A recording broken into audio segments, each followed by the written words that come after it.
Good evening. Welcome to Villa Albertine. I am very happy to introduce our last event of the second season of our museum series that are dedicated to French art and culture in American museums. So today we'll discover or rediscover masterpieces from the Philadelphia Museum of Art, and we'll have also a special focus on the Matisse in the 30s exhibit that is currently displayed at the museum. We are extremely honored to host Sasha Suda, the recently appointed director and CEO of the museum, Jennifer Thompson, curator of European painting and sculpture, and Matthew Affron, curator of modern art. The three of them will be in discussion tonight with our great moderator, Faya Causey. Faya is a scholar and educator whose interests range in era from the Paleolithic to the present. She started her career as a professor of art history in California and recently retired as the head of academic programs at the National Gallery of Art in Washington, D.C. At the NGA, Faya oversaw the internship and fellowship programs, as well as developed the weekly public programs. Faya's advanced degrees are from the University of California, Santa Barbara. Although her primary field is ancient art and her best-known books on amber, she has also published on the German modernist Sigmar Polke, Michelangelo, and on Paul Cézanne. Recently, she contributed essays for the exhibition catalog Cézanne, the Rock and Quarry Paintings. She continues to be involved in numerous cultural institutions, serving on local and national boards, among them the Hillwood Estate Museums and Gardens in DC and the Archaeological Institute of America. Recently, she was elected as a member of La Société Paul Cézanne and also as a fellow of one of the oldest educational charities in the world, the Society of Antiquaries of London. Sasha, Jennifer, Matthew, Faya, thanks a lot for being with us tonight. I leave you now the floor for this very promising museum series. Thank you. Thank you, Danae, and welcome everyone. It's a great pleasure to moderate this evening's program. It will be about an hour long. I will say a few introductory words, and then we will follow with three presentations by staff members of the Philadelphia Museum of Art. For the last quarter hour, we will have a question and answer period. If you have a question, please write it in the Q&A section. Now, before entering the Philadelphia Museum of Art, I'd like to remind this audience of Philadelphia's long connection with France and the Francophone world. This took shape over several centuries, beginning in the 17th century and continuing to the present. French settlers, visitors, expatriates, and refugees contributed significantly to Philadelphia's early socio-political development. Throughout the 19th and early 20th centuries, French culture maintained its presence in Philadelphia, and many civic buildings reflect trends in French architecture. For example, significant examples of Beaux-Arts architecture include the Philadelphia Museum of Art, built in 1928, the Rodin Museum, built in 1929.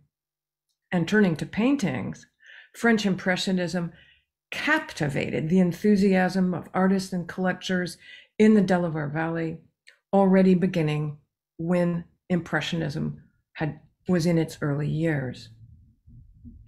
At the Philadelphia Museum, we find this French connection in the forming of the collection of works of art, as well as a series of the exhibitions which have continued to celebrate France and French art. And now we will begin with a welcome by Sasha Suda, the George D. Widener Director and CEO of the Philadelphia Museum of Art. Just a few words about Sasha. She was appointed in June of 2022 and began her tenure in September. And if the calendar is correct, we're in November. Sasha brings new generation leadership to the Philadelphia Museum of Art and believes the visual arts have the power to connect the past to the present and that they can help us to forge a more inspiring, creative, and equitable future. Sasha. Merci Faya, merci Denis. Je suis très heureuse d'être ici avec vous, avec tout le monde, avec mes collègues du musée. And thank you so much to the Villa Albertine in Washington, D.C. for making tonight possible. It's so much fun to be able to have a conversation about how the Philadelphia Museum of Art and France relate to one another and have had a long history of shared creativity and histories as they relate to art. As you can see, I'm standing in front of Cézanne's Bathers from 1906, a painting that is one of the true jewels of our collection. It's a painting that people come from all over the world to see here in Philadelphia, but to experience that French legacy of modern art. We're also going to experience Matisse in the 1930s tonight with curator Matthew Affron.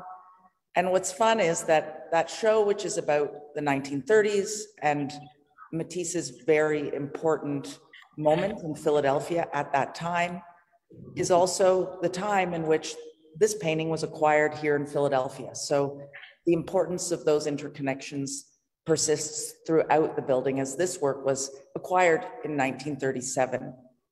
But before we get to Matisse in the 1930s, I'm very excited to share more of the permanent collection with you. We have over 240,000 works of art in our collection, and many of them are indeed French. And tonight, the curator of European art, Jenny Thompson, will walk you through some of those works in our permanent galleries. Consider this your invitation to come and see them in person. As the PMA's new director, I am learning about this collection every day and will benefit as much from tonight's program as many of you, and probably much more. And I'm going to sit back and enjoy what these curators have to offer, thanks to the generous platform that has been shared with us tonight. And I look very forward to working together in the future. And so now back to you, Faya. À bientôt à Philadelphie.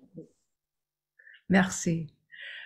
And now we are going to go to Jennifer Thompson. Jennifer A. Thompson is the Gloria and Jack Drosdick Curator of European Painting and Sculpture and Curator of the John G. Johnson Collection. In short, this means that Jenny is head of the European Painting and Sculpture Department at the Philadelphia Museum of Art, and her purview is from the early medieval through the modern era. Since joining the department in 1999, she's played an essential role in interpreting, displaying, and developing the museum's collection of European art. She has published widely and curated many notable exhibitions. I've been lucky to see some. Renoir, Van Gogh, and may I mention golf in 19th century Scotland? Two of her recent shows are The Impressionist Eye and Old Masters Now, celebrating the Johnson Collection. And we're now going to be with Jenny in the galleries. Thank you, Jenny. Merci, Faya, and good evening. So I'm standing in the museum's main Impressionist gallery, and it's one of several rooms at the Philadelphia Museum of Art that holds French art. As Sasha noted, the museum has a significant and wide-ranging collection of French artwork, ranging from medieval books of hours to stained glass roundels from Saint-Chapelle in Paris, capitals and architectural elements from the cloister of the Abbey of Saint-Genis-des-Fontaines in southwestern France, tapestries designed by Boucher and woven by Et Beauvais, sculptures by Clodion, and many others. We have paintings by Poussin, Ingres, David, Picasso, and Duchamp. But tonight, I want to consider Philadelphia and France in the 1870s and the 1880s, and to reflect on how so many French treasures ended up in this city. In 1876, Philadelphia was the site of the Centennial Exposition, one of the first World's Fairs to be held in the United States, and one that celebrated the 100th anniversary of the signing of the Declaration of Independence. It was a moment when the country was emerging from the economic, political, and social challenges created by the Civil War and was beginning to imagine its place on the world stage. In Philadelphia, civic leaders were also thinking about the training of young artists and about ways to offer residents a chance to appreciate and savor art and industrial goods from around the world. So the museum that I'm standing in was then known as the Pennsylvania Museum and School of Industrial Art, was founded alongside the Centennial, and its very first home was in the art gallery that was built for the Centennial. But 1876 was also the year of the second Impressionist exhibition. It was the second occasion on which a group of 30 independent artists organized a show at a venue that was distinct from the Paris Salon and free of what they felt were the antiquated and rigid standards of the Academy. These independent artists, who loosely shared an interest in truth to nature, a sketch-like technique, bright colors, and innovative subject matter, used these group shows to draw attention to their alternative styles and experimental techniques. I don't know if any Philadelphians saw those earliest Impressionist exhibitions, but I know that they were in Paris in the 1870s. Because after the Civil War, affluent Philadelphians flocked to Paris to attend the opera, the ballet, to shop at the art galleries on the Rue Lafitte, to order dresses at the House of Worth, and to buy leather gloves and other goods at one of Paris's many department stores. The galleries at the Louvre were, of course, another destination, but Philadelphia collectors in the 1870s and 1880s were somewhat wary of buying old master paintings. They had been duped by unscrupulous dealers earlier in the century and had ended up buying copies of old master paintings. So on the whole, when Philadelphians went to Paris in the 1870s, they bought contemporary art. It was safer. They could go to trusted dealers who could vouch for the authenticity of works, or even better, they could go visit artists in their studios. So it's thanks to this that Philadelphians, as Faya noted, were some of the very first in the United States to acquire contemporary French art. Works by Delacroix, Courbet, Daubigny, Millet. From there, they went on to embrace the Impressionists. And in this, they had knowledgeable assistance and encouragement from Mary Cassatt, an artist who was born in Pennsylvania, who trained at the Pennsylvania Academy of the Fine Arts before leaving for Europe, where she would continue to study. And in 1879, she made her name as an impressionist by showing alongside her fellow independent artists. But her family, notably her two brothers, stayed in Philadelphia, and so her connections with Philadelphia were quite strong.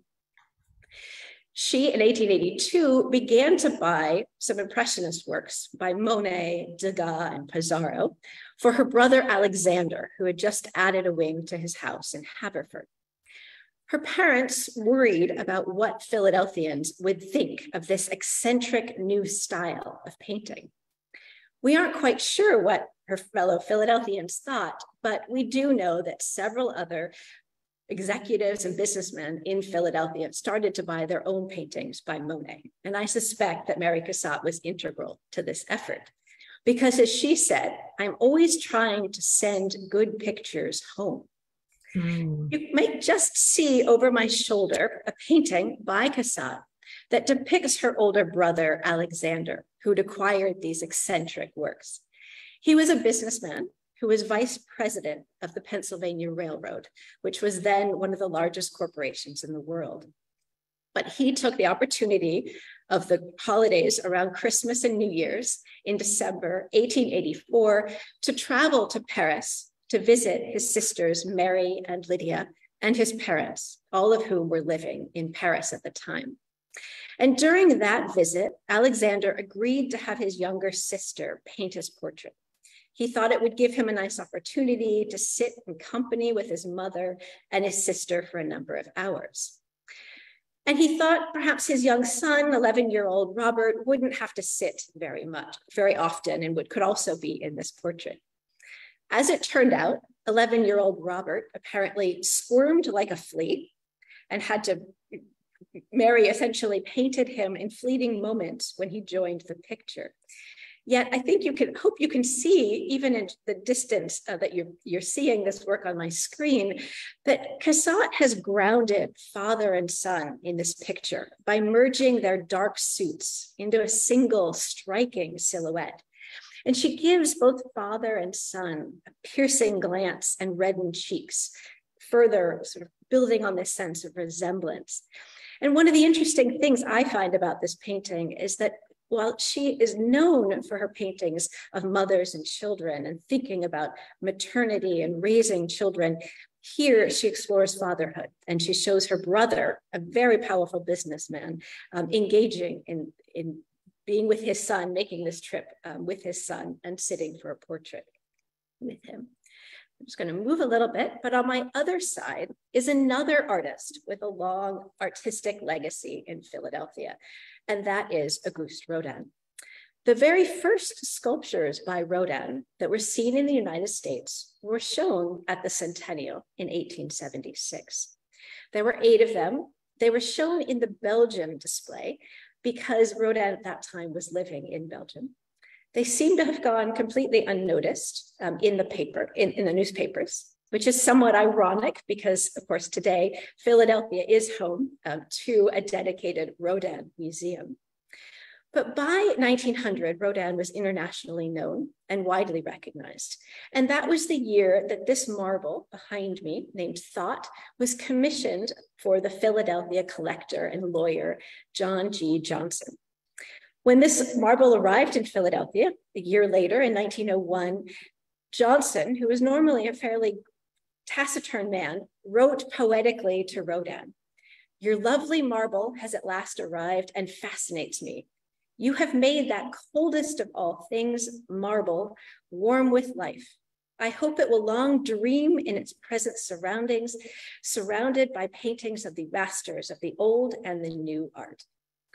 And the marble that you're seeing depicts a head in a Breton bonnet that was modeled by Camille Claudel, the sculptor who was at times Rodin's assistant, muse, and lover. And you see her head emerging from this block of marble. And not surprisingly, Rodin originally called it thought emerging from matter. This marble, as I said, was shipped to Philadelphia in 1901. But a few years later, Rodin would take a studio in a former banker's house in Paris, known as the Hotel Bureau. It's the home of the Musée Rodin today.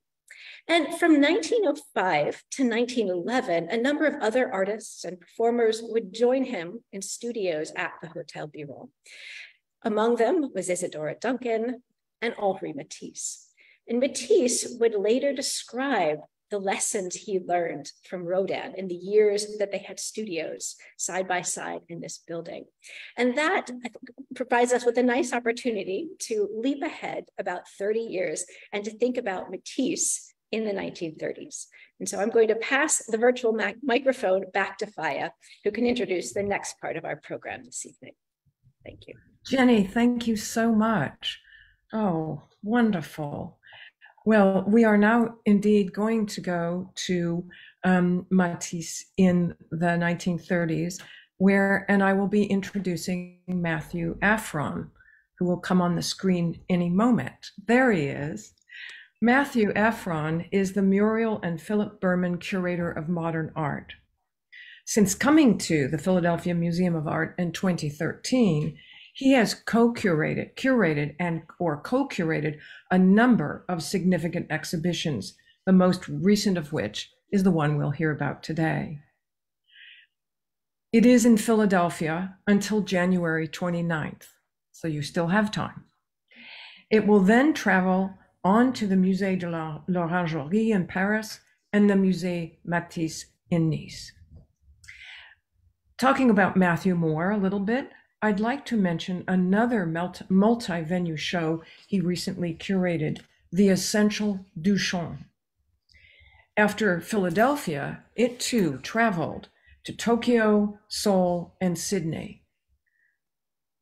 On the subject of Duchamp, Matthew also serves as project director for the Duchamp Project, a research portal. This is an online platform that aggregates digitized archive holdings and museum collections related to Marcel Duchamp. And I could go on, as I would like to do also for Jenny, and say how much they have published. But if you are looking for interesting views on Cubism, abstract art, and surrealism, Matthew's a good place to go. And now I turn it over to Matthew. Thank you, Faya, and thank you to Villa Albertine.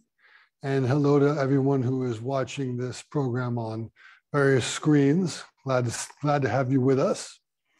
I'm standing in the interarray of an exhibition entitled Matisse in the 1930s. As Faya said, this is a collaboration between the Philadelphia Museum of Art and two wonderful partners in France, the Musée de l'Orangerie and the Musée Matisse Nice, and the show, which is at its first venue here in Philadelphia, and let me underscore the point, only US venue in Philadelphia. We'll then be traveling on to Paris and Nice afterwards.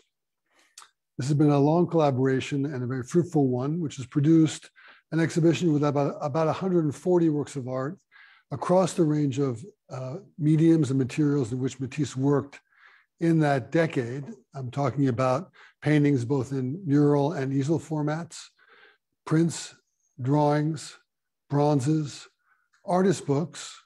We have 2 films and 1 skirt, that is the posing skirt for a great work in the PMA collection called Woman in Blue, 1937, which we'll see a little bit later on. The exhibition focuses on a very interesting and transformative decade in Matisse's career of the 1930s.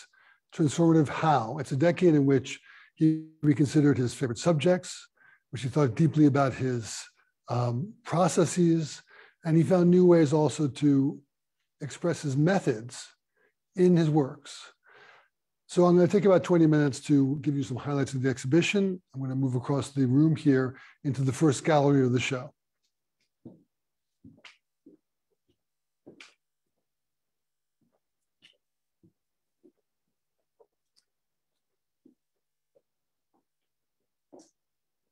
The exhibition begins actually with a section that lands in 1917, which was an important turning point in Matisse's life and his art, when he shifted his base of operations from Paris, where he made his name as an avant-garde artist, to Nice on the Mediterranean.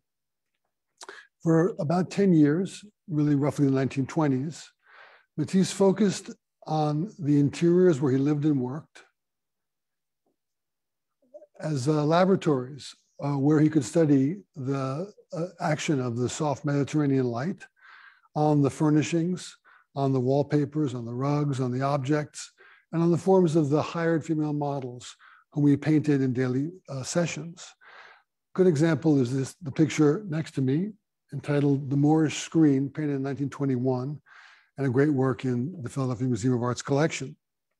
What you see are 2 models, one in pink and one in white, with no definite activity apart from their posing, surrounded by the furnishings in the room.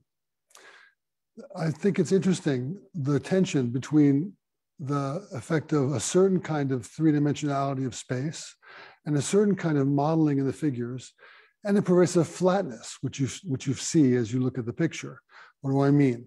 Well, look on the left, the model in white is leaning her elbow on a mantelpiece, plunging into space, giving you a sense of depth. While on the right, you have a bed with an open violin case. Matisse was a very good amateur violinist. And then you have the models who also are given a certain kind of 3-dimensionality as they sit and stand there in the middle of the room, and they are the center.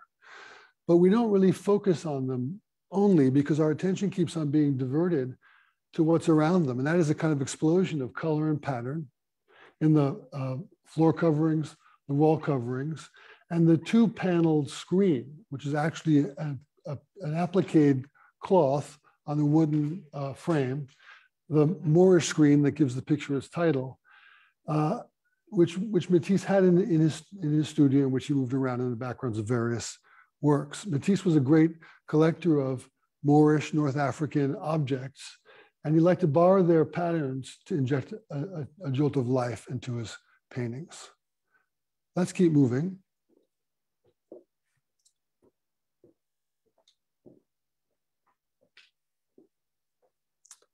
I'm standing now in front of the largest freestanding bronze that Matisse ever made, called Large Seated Nude, modeled between 1921 and 29, and another work in the Philadelphia Museum of Art's collection.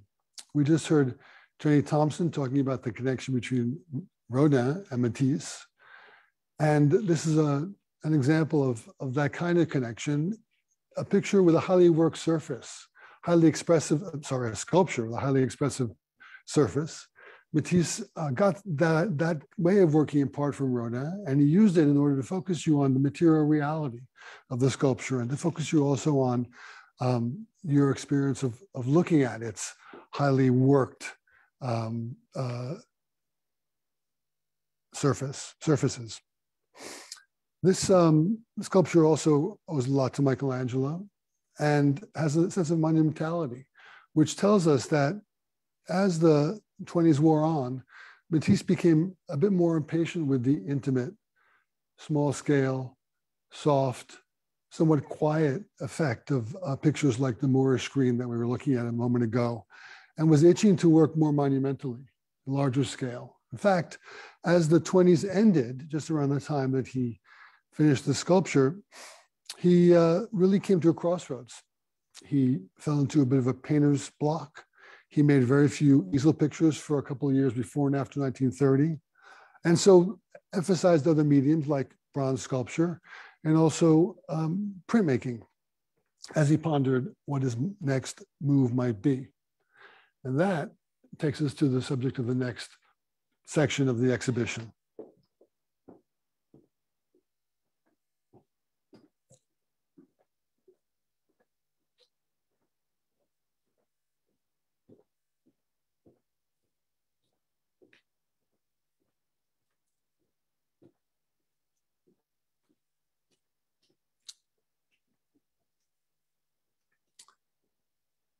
In the fall of 1930, Matisse came to Pittsburgh in order to act as a juror for the Carnegie International Contemporary Art Prize, which he had won first prize a couple of years before. From Pittsburgh, he took a side trip to Marion, just outside of Philadelphia, in order to visit the Barnes Foundation. Barnes Foundation had opened in 1925 and already was home to very important works by Matisse and other French artists whom he admired greatly, like Renoir and Cézanne. And so Matisse was understandably anxious to go visit Barnes and see those works. On the spot, Barnes offered Matisse the opportunity of a commission for a painted decoration in the main gallery of the Barnes Foundation. Barnes wanted a kind of capstone for his building. He wanted a purpose-made painting that would decorate the main room. Matisse was looking for a new start. He was looking for a work that would help him lay the foundations for what he might do next in his career, and he decided that this would be his opportunity. So he took the commission and went back to Nice, his home base, rented an empty automobile garage to have a space big enough to paint the 45-foot wide mural, and spent about 2 years working on this great project. I'm standing next to an extraordinary loan from the Musée Matisse Nice, an 11-foot tall drawing for the central figure of the Barnes mural, which has been very rarely exhibited, and we're really happy to have it here in the exhibition. It's a great marker in a gallery, which otherwise, to my left, contains an extraordinary series of studies, sketches, color studies, in-process photographs, other small works, which we use to tell the story of the genesis of the great mural from 1930-31 to 1933 spring, when it was finally installed here in the United States. The idea in the exhibition is that indeed the Barnes mural did change the direction of Matisse's work, and the rest of the exhibition explores all the different ways in which that was so. Let's keep moving.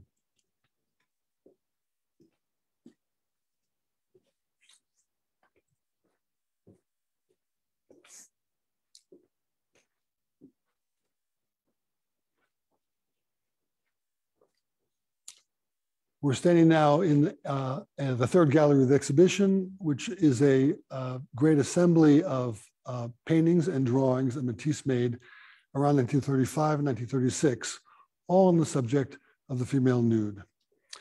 When Matisse installed the mural at the Barnes Foundation, he was very pleased with his work, but he wasn't initially sure which direction he might go. He finally found that direction in mid-1935 when he started working with a new model, Lydia Delektorskaya, a Russian emigre, who actually had first come into his orbit when she became an assistant for the production of the Barnes dance a few years before. He started working with her in 1935. And this is the key picture in the story, a wonderful loan from the Cohn collection at the Baltimore Museum of Art entitled Large Reclining Nude.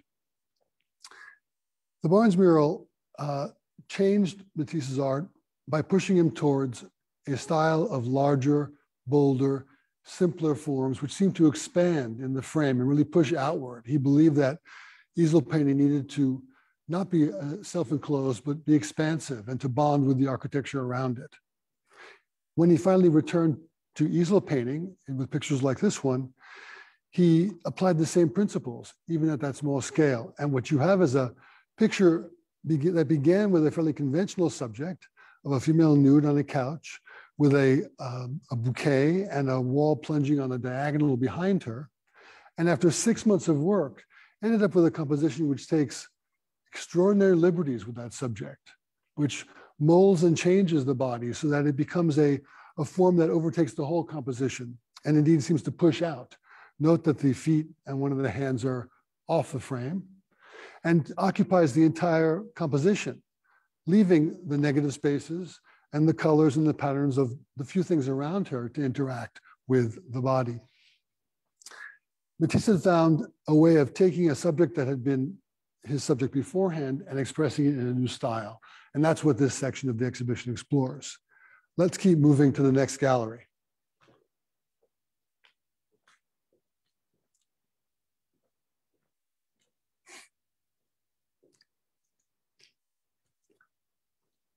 I'm standing now in front of two extraordinary paintings called Tahiti 1 and Tahiti 2, exhibited for the first time in the United States in this exhibition. Two more big pictures, like the large drawing of the leg, function in the exhibition to draw us forward and to put a marker in another section of the exhibition as we move in space.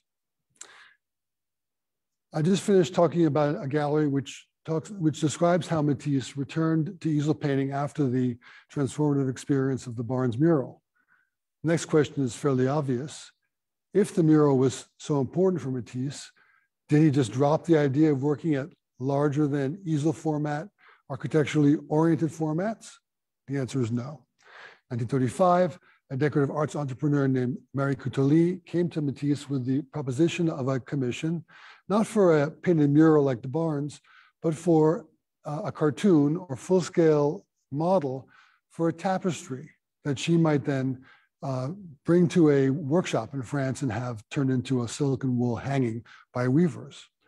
This was appealing to Matisse because tapestry has a kind of mural quality. And he immediately set to work on this oil cartoon called Tahiti 1, which was made into a tapestry, which Matisse did not like very much because he felt that the final product did not really respect or capture, let's say, the subtle touch of his oil painted image of a boat in the harbor of the capital of Tahiti, Papit, seen from a hotel room, a place where Matisse had gone in 1930 when he was at the depths of his painter's block and needed to get away from himself before the Barnes mural and all that.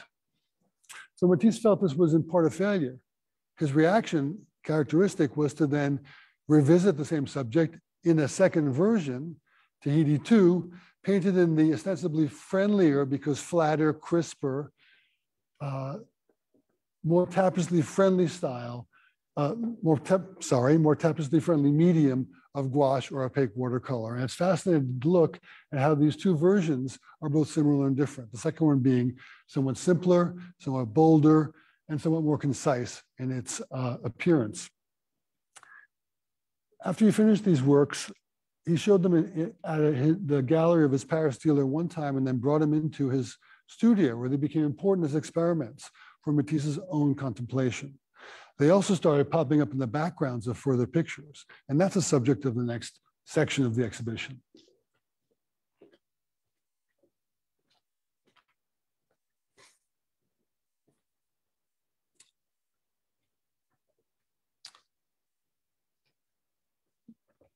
Soon after he made those paintings in the formats of tapestry cartoons, he embarked on a very long series of works, which takes us all the way to the end of the 30s, featuring, again, hired models dressed now in garments, highly decorated garments that Matisse kept as studio paraphernalia in his studio. He liked to pose these women in that clothing and then find ways to meld the often geometrical decoration of their clothing with the forms and shapes of things around them in the environment in the studio.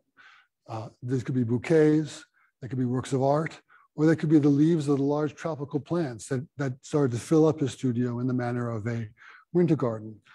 This is one of the great examples, again, a picture in the collection of the Philadelphia Museum of Art from 1937 called Woman in Blue.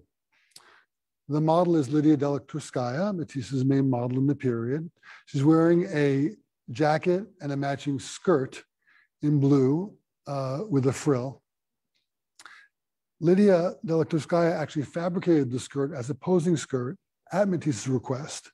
And we also have the skirt, which was donated to this museum some time ago, in the display as a kind of comparison. Matisse considered this to be the most important painting he made in 1937 because the most solidly constructed. And what he meant by that was that he felt that it somehow captured the strengths of his art in terms of its translation of a subject which was right there in front of him when he started painting, the woman in the dress in the studio, and then translated it into a series of abbreviations, approximations, near abstractions, very, very thin ones here, a series of forms, the blue of the dress, the red of the settee, the counter curves of the yellow arms of the chair, the black tile floor, which pulls up to make further counter curves behind her, the drawings on the wall behind. The one in blue is a portrait of the same woman, which she actually purchased herself out of her earnings not long afterwards, and the bouquet, which makes a kind of a halo or crown behind her, a very formal version of a Matisse portrait of a woman, which is fascinating to consider in this gallery around many other expressions of that same general subject. I'll walk through this large gallery with wonderful loans from mainly US collections of further women in the studio in highly decorated garments. And I'll say here that by the time we get to the end of this section, we're around 1940. And that means we need to find a way to end the story.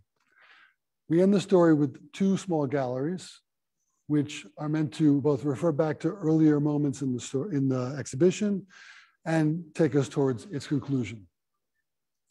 The first of these endings shows that the subject of the Barnes dance, that is dance, continued to animate Matisse's artistic imagination at the end of the decade. Even more, the specific effect of a large-scale work with organized in three arches continued to animate his imagination.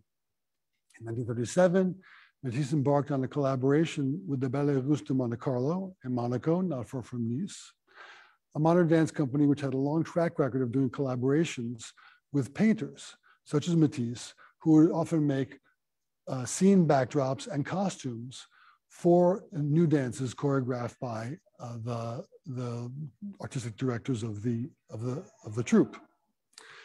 By now, the artistic director of the Ballet Russe was a man named Léonie Massine, and he had seen the Barnes dance in Matisse's studio in Nice when it was being finished. And he was very intrigued, and he was dying to work with Matisse. Finally, Matisse said yes, and they together wrote the scenario for a ballet called Red and Black, which they set to the first symphony of Dmitri Shostakovich, the Russian composer, and then put on stage in 1939 in Monaco. The backdrop for this set, this ballet, which Matisse designed, is in 3 arches, directly in the architecture of the Barnes mural. No figures, because the figures were the living dancers, clothed in very modern costumes, bodysuits, designed by Matisse himself. The Ballet Russe took this dance on tour to Chicago in 1939. And what you're seeing behind me is a film made by an American dance critic in 39 in Chicago, showing snippets of that dance. And I'm thrilled that we, I think for the first time, have been able to display this dance in a Matisse exhibition at large scale in order to then make a connection back to the Barnes mural and show how that story continued. And that leads me to the final gallery. I'm going to walk right past this wonderful film, which is really the finish line for the story.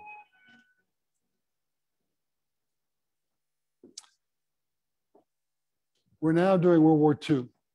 It's 1941. Matisse expected to go into a studio and continue his work, but those plans were interrupted by illness. He had an abdominal cancer, which had to be operated in the city of Lyon in France in 41. When he came back and recuperated, he continued painting, but he focused on drawings. Drawings are an important feature of the whole exhibition, and they are the main feature of this conclusion here. This work in drawing produced a corpus of 158 drawings that Matisse called themes and variations. The corpus is divided into 17 sets.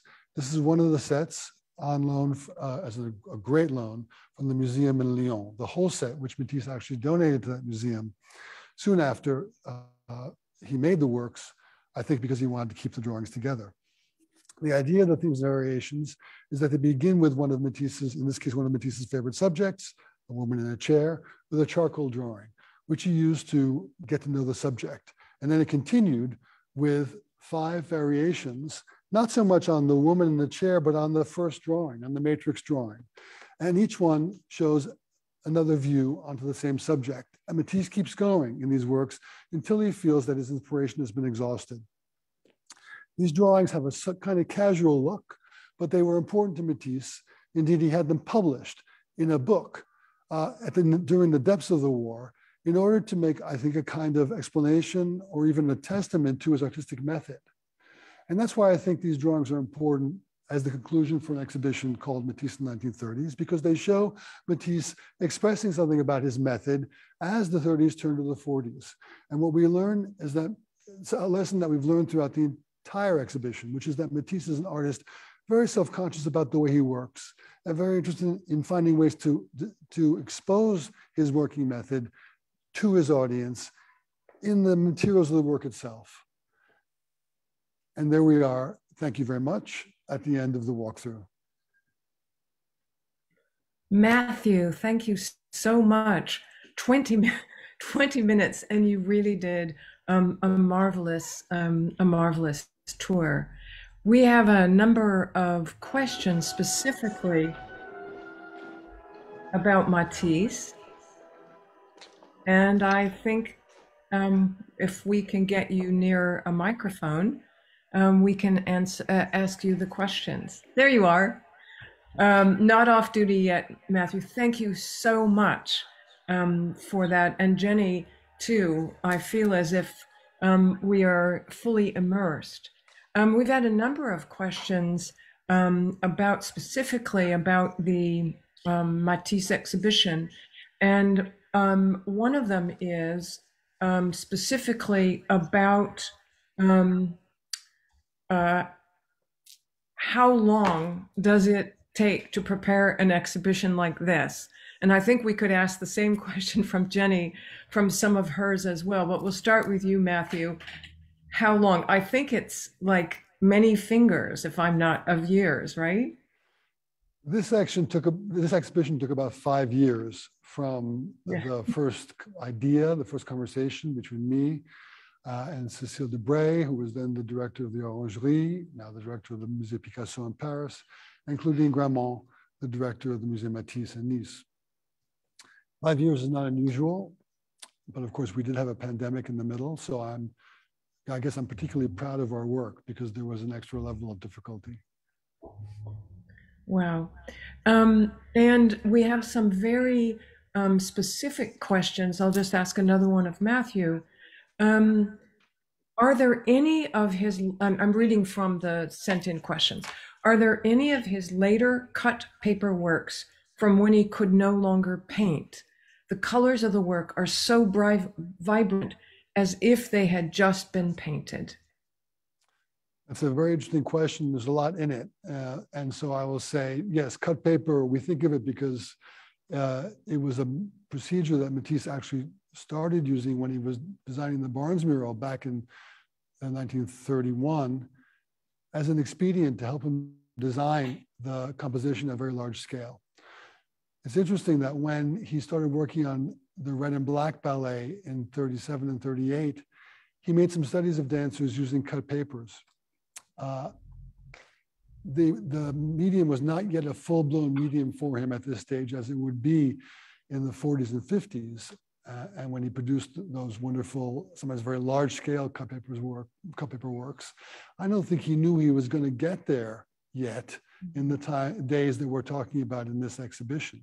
But we do have two extraordinary cut paper studies of dancers related to the Red and Black ballet, I'm happy to say, which mark one of the stages toward that future work of Matisse's once he got really going in that medium. And then I'll ask you another related Matisse question. What inspired his use of vibrant colors? I mean, that's a big question, but we had this early on when you began your tour. So if you can think back to 635. I remember. Well, okay. That is a very big question. Partly the answer is that he's an artist who comes out of late 19th century French modern art traditions, Impressionist and post-Impressionist ones in particular. He's also an artist who believed that innovative uses of color were one of the vehicles for a highly expressive kind of art, which was really his goal. But though we are all taught in art history class that Matisse is a colorist, and that's the box that we should put him in, this exhibition makes a different point, and that is that he was, yes, a great colorist, also a great draftsman, and we have a wonderful selection of drawings, I'm very happy to say, in the show, and a sculptor, and a book artist. And what's interesting is that his work in all those mediums has a common basis. And he's Matisse even when he's not using color. I think that I'll leave it there. I'll leave it there because I want people to come to Philadelphia and see the show and discover what I mean. Jenny, we're going to give Matthew a break for just a minute, but we have a question specifically about Mary Cassatt. Did Mary Cassatt paint any other portraits of men?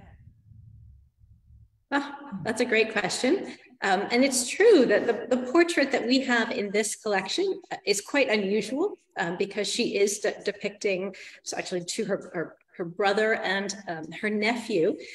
Cassatt does a handful of portraits of men, mainly family members. She paints her father. She actually paints one of her neighbors in Paris. But she wasn't particularly fond of doing portraits.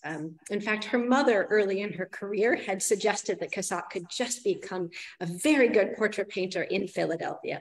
And Cassatt actually felt that what she really wanted to do was to construct pictures and to build, to go beyond painting just portraits. So she does portraiture periodically throughout her career. And interestingly, it very often is portraits of women that she knows. But of course, she loves painting children too. So she does quite a few portraits of children.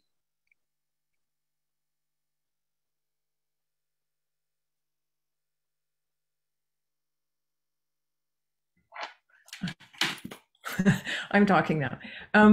We have questions about Matisse and later, but one of them is, was Matisse's art influenced by Picasso during the 30s?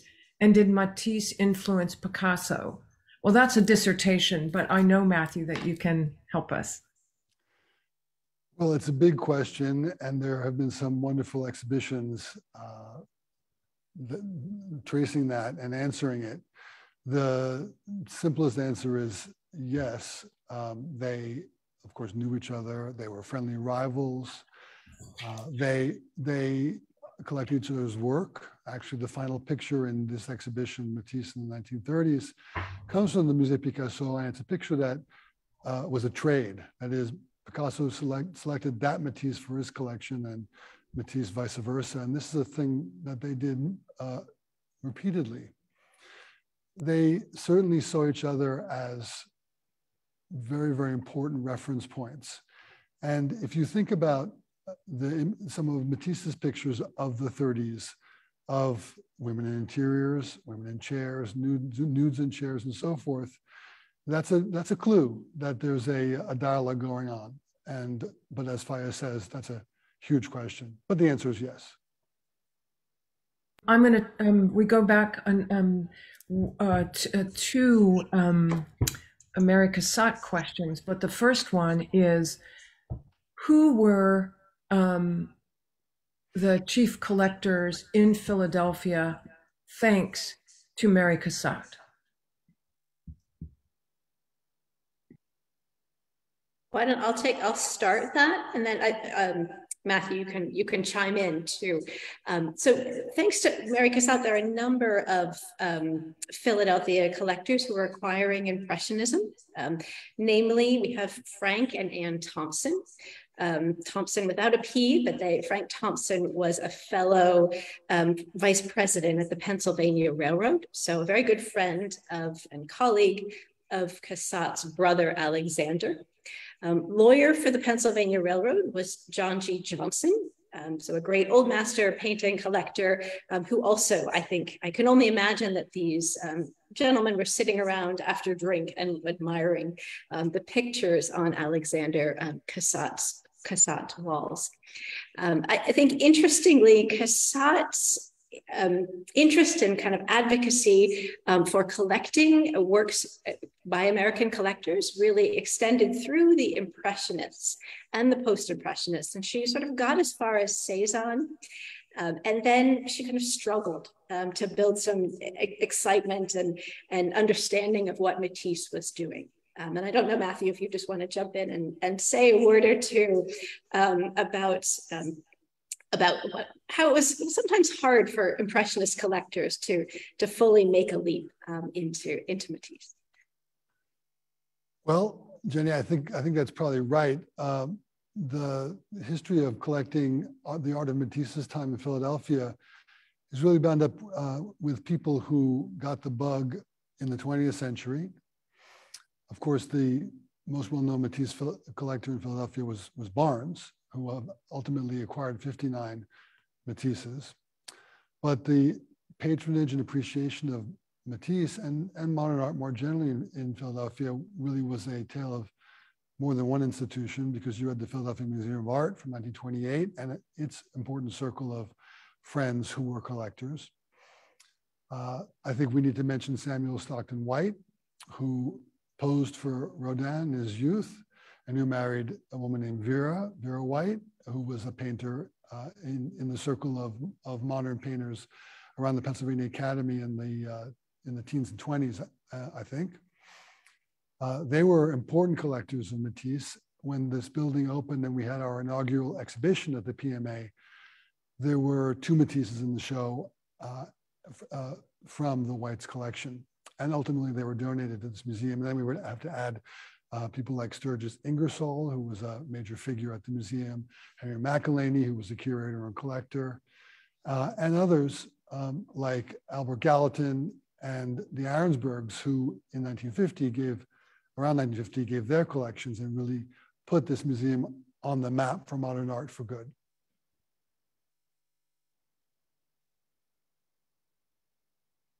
We have a lot of wonderful questions coming in, and I want to tell you, we won't have time to answer them all, but just to know people's curiosity. What was Matisse's approach to feelings about World War II? Did he do his own Guernica?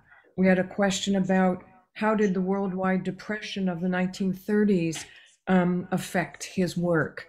And very local questions about what is it about Matisse's work in the 1930s that separates it from the earlier paintings? I'll answer that one. Go to Philadelphia and you'll see it. One of the, we asked the one about this, and we asked, sorry, just one more I need to look. One of the early questions that came in, where can we see the final Barnes mural on the final Barnes mural, online or in person? Oh, well, that's easy. And there's an interesting story there, very famously, when Matisse was very far along in the design of the Barnes mural, a horrifying mistake came to light. That is, the arches that the mural was meant to fit into, the actual architecture that it was to fit into, had been mismeasured, and Matisse discovered that his mural would never fit. So we set about doing another version, which is the version now at the Barnes Foundation on the Parkway in Philadelphia. So you have to come to Philadelphia to see that version of the mural, or look at the website of the Barnes Foundation, where you'll find lots of great information.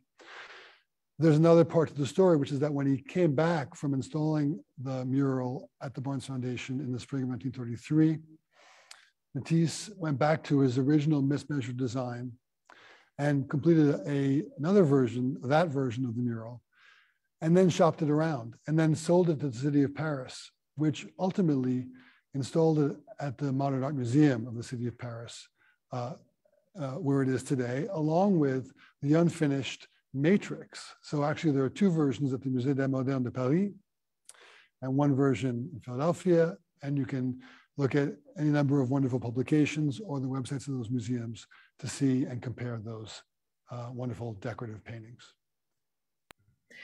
We don't have a lot of time, and this is another one that you won't have time to answer, but I want to know how you've inspired such a rich collection of questions. We have one, you raise a fascinating point about the collaboration of Matisse and his models, in particular, the one celebrated in the exhibition, as opposed to the usual assumption of passivity and anonymity with models. Can you say more? Well, I won't allow you the time to say more because we are coming to the end of the hour. But I know that you will be inspired, as our other listeners have been, by this rich response by the public. I want to say, too, that there's more going on than just seeing the exhibition in Philadelphia. In addition to this event, there will be an in-person blue dress soiree on November 18th. And this live virtual, on November 17th at noon, there will also be Matisse, the model, and the studio. So the question we had from California may be answered in that. It's at noon, and a panel of scholars will discuss the work and life of Lydia Delektorskaya, the woman represented in The Woman in Blue. And then everyone can look online to find out more about the event on November 18th, the blue dress soiree, where one is invited to dress in blue, join the party, and stroll through the exhibition.